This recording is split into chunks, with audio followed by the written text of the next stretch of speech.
A ver, pensemos en una situación de la vida cotidiana. Alguien decide hacer una limpieza de closet un fin de semana. Vende un par de chaquetas, unos zapatos que ya no usa, no sé, quizá un mueble antiguo. Y todo a través de publicaciones en redes sociales. Claro, algo súper común hoy en día. Exacto.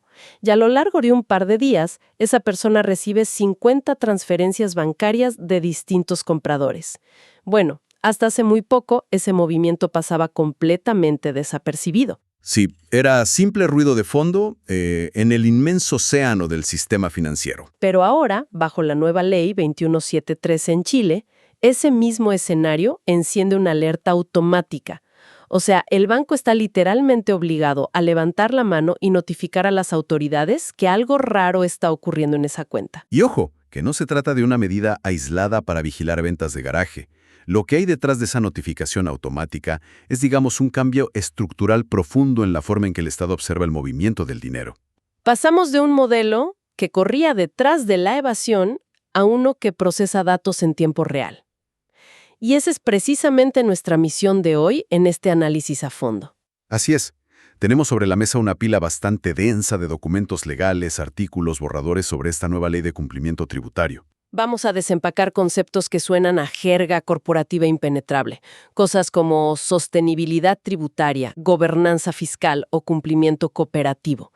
La meta es traducir todo esto para entender cómo cambian las reglas del juego, tanto para el ciudadano de a pie como para las multinacionales. Pero antes de entrar en materia, es fundamental establecer un marco.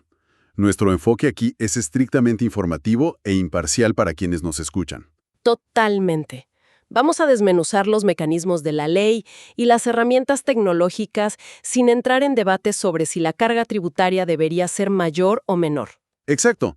La idea es comprender la maquinaria legal tal como ha sido diseñada, sin sesgos políticos. Ok, vamos a desempacar esto. Si damos un paso atrás y miramos la fotografía completa de esta ley, ¿qué es lo que realmente intenta resolver el Estado chileno con esta reforma? Bueno, intenta resolver un problema gigante de asimetría de información. Y de recursos también. Históricamente, el Servicio de Impuestos Internos, el SI, funcionaba bajo una lógica superpunitiva. Como el policía malo que llega después del robo. Esta ley 21713 busca instaurar una cultura preventiva. Es un intento por hacer que el cumplimiento sea la norma, más que una imposición forzada. Pero al mismo tiempo le da al Estado herramientas quirúrgicas, ¿no? Para detectar operaciones que intentan esconderse en la informalidad. Sí, simultáneamente arman un aparato tecnológico muy potente para quienes buscan saltarse las reglas mediante planificación agresiva. Ahora, para que el Estado logre ese nivel de cooperación voluntaria, tiene que establecer qué significa portarse bien. Las fuentes mencionan el artículo 8 y un concepto llamado sostenibilidad tributaria. Ajá, ese es clave. Suena un poco a responsabilidad social corporativa, pero aplicado a los impuestos. Es que por ahí va. La definición legal bajo esta norma es el conjunto de medidas concretas que un contribuyente implementa para fomentar la transparencia con el SI. Ya, pero decir que soy transparente es fácil. ¿Cómo se demuestra eso en la práctica? Ahí está lo innovador. La ley permite que este buen comportamiento sea certificado y, sobre todo, visible. Se abre la puerta para que empresas certificadoras independientes evalúen a una compañía y emitan un certificado anual. ¡Wow! O sea que es como estas etiquetas de comercio justo o las certificaciones de empresa B, pero para el pago de tributos. Exactamente esa es la lógica. Y piénsalo desde el punto de vista de los negocios. Para una gran corporación que busca atraer inversión extranjera, tener este sello oficial de transparencia tributaria es un activo reputacional gigantesco. Y esto va un paso más allá, porque entiendo que el SI va a consolidar toda esta información en un registro público. Sí, el Registro Público de Transparencia Tributaria. Estar en esa lista manda una señal clarísima al mercado. Los inversionistas, los bancos, al dar créditos, todos tendrán un indicador oficial de que esa empresa no opera en zonas grises. ¡Qué interesante! Aunque supongo que también el propio SI puede firmar acuerdos directos, ¿no? Para no depender solo de los privados. Claro, la ley contempla acuerdos directos, pero delegar gran parte de la revisión en terceros independientes ayuda muchísimo a evitar un cuello de botella burocrático en la agencia estatal. Ahora, si el Estado le va a exigir este nivel de transparencia y gobierno corporativo a las empresas, la pregunta natural es, ¿quién audita al Estado? Esa es la gran pregunta. Porque si el SISI va a tener herramientas tan potentes, tiene que haber un contrapeso. Y aquí es donde las fuentes hablan de la gobernanza fiscal y dos figuras nuevas, el Consejo Tributario y el Comité Ejecutivo. Y mira, esta es una de las discusiones más profundas que plantea la ley. El Consejo Tributario va a estar presidido por el director del SI, pero incluirá a 4 consejeros externos. ¿Externos elegidos a dedo? No, elegidos por el sistema de alta dirección pública. El rol de este consejo es actuar como un filtro técnico.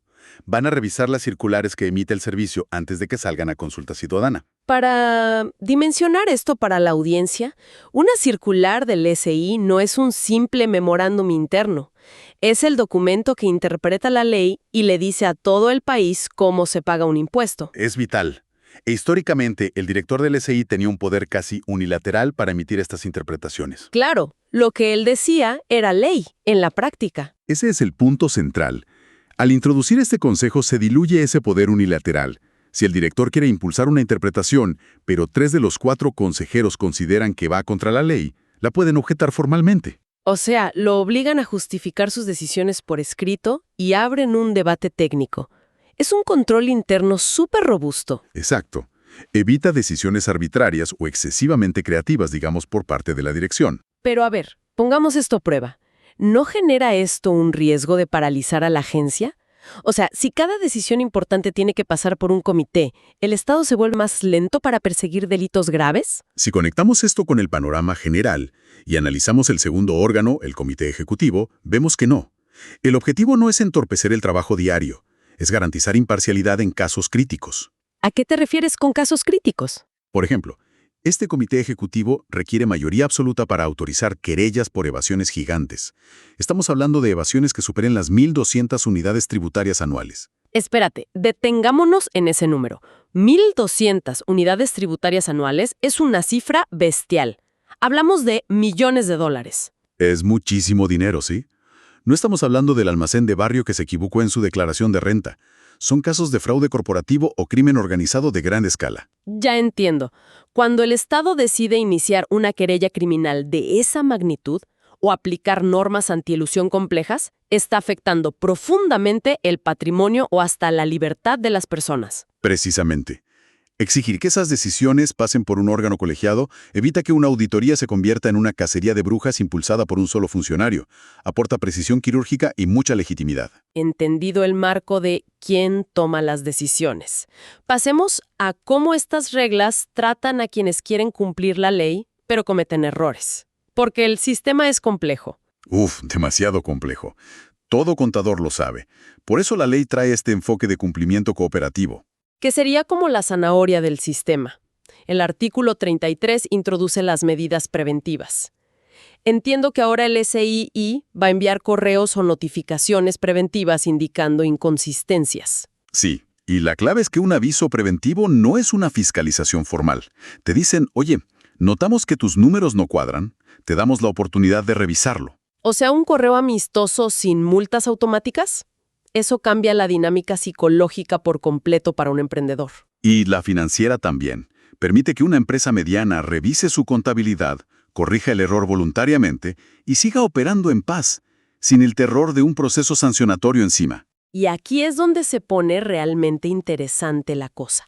Porque si seguimos esta línea de dar oportunidades, llegamos al artículo 100 sexis, la famosa autodenuncia. La autodenuncia, claro. Si alguien descubre que tiene diferencias de impuestos que podrían ser un delito penal, puede levantar la mano y autodenunciarse. Y si paga lo que debe, se salva de la querella criminal. A ver, mi primera reacción al leer esto fue: ¿no es esto una carta de salida libre de la cárcel para los grandes evasores? Es súper normal pensar eso. Pero lo fascinante aquí es ver los candados legales que pusieron. La autodenuncia tiene requisitos draconianos. Primero, no puedes estar ya bajo fiscalización. O sea, la confesión tiene que ser genuina. No sirve hablar cuando el auditor ya te descubrió el fraude. Exacto.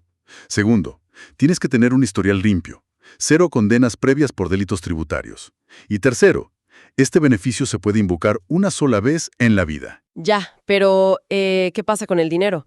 Porque si el evasor solo devuelve el impuesto original, el fraude sigue siendo un préstamo a tasa cero. Es un negocio rentable. Y ahí está el cuarto requisito, que desarma ese negocio. La persona tiene que pagar la totalidad del impuesto y la ley prohíbe expresamente condonar los intereses penales y las multas. Ah, o sea que el golpe económico es total. El infractor asume el costo financiero completo del fraude, más multas e intereses por los años de retraso. Todo. Lo único que estás negociando es no ir por la vía penal y no ir a la cárcel. Viéndolo así, es una decisión de puro pragmatismo por parte del Estado. Es un análisis costo-beneficio puro y duro. Un juicio penal por delitos económicos puede durar años, requiere peritajes millonarios, desgastar a los tribunales y el resultado nunca es seguro. Y con esto, el fisco recupera la plata inmediatamente y libera a sus abogados para perseguir a las mafias que no quieren cooperar. Tiene mucho sentido. Y para equilibrar más la balanza a favor de la gente, las fuentes muestran una expansión enorme del poder de la DDCON, la Defensoría del Contribuyente. Sí, la DDCON sufre una transformación radical. Originalmente era una entidad de orientación, como una mesa de ayuda cuando el SI tocaba tu puerta. Pero ahora asume un rol de escudo protector activo. Entiendo que expanden su jurisdicción para defender también frente a la tesorería y a aduanas. Así es, y el salto cualitativo más fuerte es que adquieren la facultad de mediación formal y la capacidad de representación judicial ante los tribunales tributarios para ciertos segmentos vulnerables. Pensemos en el impacto real de esto. Un dueño de un local pequeño que enfrenta una fiscalización injusta que podría quebrar su negocio. Antes, este comerciante tenía que pagar abogados especialistas carísimos. Lo que muchas veces los obligaba a aceptar multas injustas simplemente porque salir a defenderse salía más caro. Tal cual. Y ahora cuentan con un cuerpo técnico del Estado, especializado y gratuito, dispuesto a ir a la corte en su nombre. De verdad democratiza el acceso a la justicia fiscal. Nivela una cancha que históricamente ha estado muy inclinada a favor de la maquinaria estatal. Bien, ya vimos las zanahorias y las herramientas de apoyo. Pero la ley sabe que siempre habrá quienes quieran operar en las sombras. Así que entremos al garrote. La gestión de riesgos, plataformas y el denunciante anónimo. Aquí es donde la ley afila los dientes. Volvamos al ejemplo del closet con el que abrimos. El famoso artículo 85 ter. La regla de las 50 transferencias. Esa norma ha generado un debate público enorme. Obliga a los bancos a informar si una persona recibe más de 50 abonos de personas distintas en un día, una semana o un mes, o 100 abonos en un semestre. Me parece útil imaginar esto con una analogía. Es como si el banco fuera el portero de una discoteca muy estricta. El portero no está mirando cuánto dinero llevas en la billetera al entrar, porque eso es privado. Pero sí está contando meticulosamente a cuántas personas distintas ves pasándote billetes en la puerta a lo largo de la noche. Y si ve a 50 desconocidos dándote plata, asume que estás cobrando entrada a una fiesta clandestina, no armando un azaro familiar. Es una alerta temprana de comercio informal impecable. Pero esa frontera entre la alerta temprana y el espionaje financiero levanta muchas suspicacias en las fuentes. ¿Qué tanta información cruza realmente hacia el Estado? Esto plantea una pregunta importante sobre la privacidad bancaria. Pero la ley traza una línea muy específica. El banco no entrega la cartola detallada. No dice, Juan te depositó esto y María esto otro. Y tampoco ven en qué me gastó el dinero después. No, en absoluto. El reporte se limita a enviar la identidad del titular, el RUT, el número de cuenta y el monto global de esas transferencias. Es un metadato. Una bandera roja que dice, aquí hay volumen comercial. Y a partir de ahí, el SI debe iniciar un proceso formal para investigar. Y conectando con la idea de rastrar el dinero, el artículo 92 ter da un golpe al uso de efectivo. Hay límites estrictos ahora. Una medida explícitamente diseñada para ahogar el lavado de activos del crimen organizado. Se prohíbe pagar en efectivo no identificable para transacciones que superen un umbral fijado entre 50 y 135 unidades de fomento. Para ponerlo en contexto, eso va más o menos entre 1.800.000 y 5 millones de pesos chilenos. O sea, sigue siendo legal ir al supermercado en efectivo. Claro, o pagarle al gasfitter. Pero si intentas comprar un auto usado o un terreno con un maletín lleno de billetes, ahora estás violando la ley. Todo movimiento grande requiere dejar una huella digital rastreable. Básicamente obliga a que los grandes flujos de capital transiten por carreteras iluminadas. Y hablando de carreteras comerciales, no podemos dejar fuera la economía digital. En el artículo 3 bis, Las famosas plataformas de intermediación, servicios de transporte, sitios de arriendo de propiedades, los grandes marketplaces. que siempre han sido un desafío fiscal a nivel global, porque el vendedor final a veces está en otro continente o es inubicable. ¿Cómo se asegura el Estado de que esa venta pague el IVA? Convirtiendo a la plataforma en el agente retenedor. La ley dice que si una plataforma digital procesa el pago entre comprador y vendedor, legalmente se le trata como el vendedor para efectos tributarios. O sea, tienen que retener y pagar el IVA ellos mismos, a menos que comprueben que el vendedor original ya es un contribuyente formalizado. Exacto. Es como poner el cobro del peaje en la entrada obligatoria de la autopista, en vez de perseguir a cada auto por rutas de tierra. Muy eficiente. Muy eficiente. Pero de todo el arsenal que revisamos, hay un mecanismo que de verdad parece sacado de una película y que altera la cultura empresarial: el denunciante anónimo. Los artículos 100, Quater y Quinquis, probablemente la innovación más disruptiva y controversial de toda esta reforma. La ley crea un canal blindado para aportar información sobre delitos tributarios de alta complejidad, y a cambio el Estado garantiza anonimato absoluto. Y no es solo una promesa. Quien revele la identidad de un denunciante se expone a penas de presidio. Incluso hay protección policial si la integridad de la persona está en riesgo. La protección está muy bien, pero la ley agrega un incentivo financiero brutal. Si la información termina en una multa y el fraude supera las 100 unidades tributarias anuales, el denunciante se lleva el 10% de la multa. ¿Y es libre de impuestos? Esa recompensa no constituye renta. Es una locura. En casos de corporaciones multinacionales, ese porcentaje se traduce en millones de dólares. Pero me imagino que hay reglas para que esto no se vuelva una industria del chantaje, ¿no? Claro, las fuentes detallan exclusiones muy lógicas. Por ejemplo, alguien que participó en organizar el delito no puede luego cobrar por denunciarlo. Tampoco los directores de la empresa. Ni los abogados, leí por ahí. Importantísimo eso. Excluye a los abogados que prestaron asesoría a la empresa. Porque si el asesor legal pudiera cobrar, generas un incentivo tóxico donde el arquitecto del fraude delata a su cliente para enriquecerse. Claro, el objetivo es romper pactos de silencio, no fomentar la traición profesional premeditada. Y quien dé información falsa para intentar cobrar, se va a la cárcel. Exacto. Hay pesos y contrapesos muy fuertes. Entonces, ¿qué significa todo esto al final del día?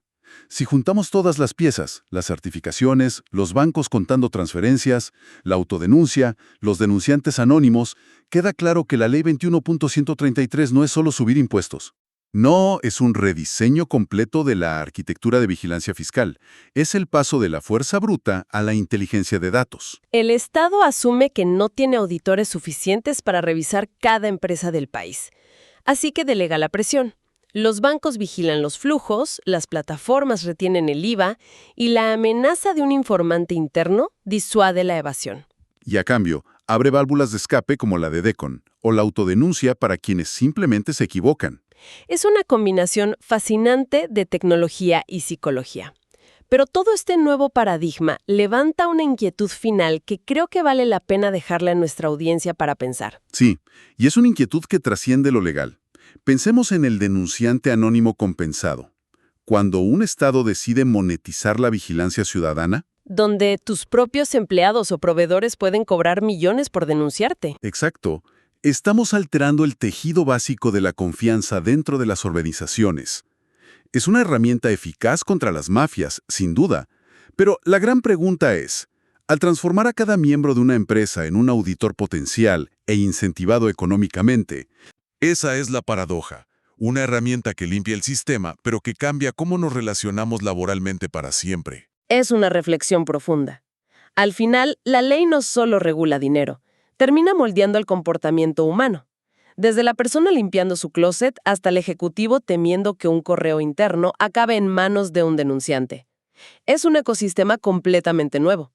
Bueno, gracias a quienes nos han acompañado en este análisis a fondo. Ha sido un gusto desempacar todo esto. Nos encontramos en la próxima Inmersión.